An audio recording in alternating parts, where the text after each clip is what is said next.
નમસ્કાર દોસ્તો, મારું નામ યોગેશ્વર પરમાર છે. આજે આપણે વાત કરીશું પેનાસોનિકના રૂમ કન્ડિશનની એસીના આઉટડોર યુનિટ વિશે. જેમ કે આપણે આપ જોઈ રહ્યા છો, આ જે પેનાસોનિકનું સુપર ડાયમા યુનિટ એટલે કે ઇકોટોપ એસી.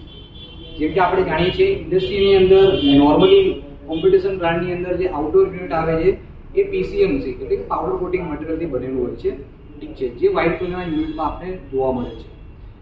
બટ એ યુનિટની અંદર આપણે જોયું હશે કે જેમ કે વરસાદની સિઝન છે અથવા ઇન્ડસ્ટ્રીયલ એરિયા છે, એ જગ્યાએ એમાં લાંબા સમયે એની અંદર કાળ જેમ લાગવાના ચાન્સીસ વધી જાય છે. બિકોઝ ઓફ લાંબા સમય સુધી વરસાદની સિઝનમાં રહેવાથી અથવા ડસ્ટ પાર્ટિકલ મોઇસ્ચર લાગવાથી એની અંદર રસ્ટિંગના ચાન્સીસ વધી જાય છે, જેના કારણે લાંબા સમય પછી આપણા એસીની અંદર લીકેજિંગના ચાન્સીસ પણ વધી જાય છે.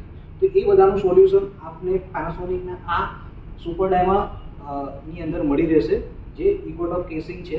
આ જે છે એ ટોટલી 4 મટીરિયલથી બનેલું છે, જેમાં આવી જાય છે એલ્યુમિનિયમ, સિલિકોન, મેગ્નેશિયમ અને ઝિંક.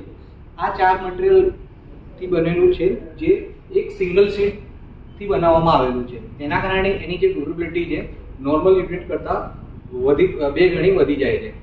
એની પર company additionally on paper 5 year warranty આપે છે. ઠીક છે. Thank you so much.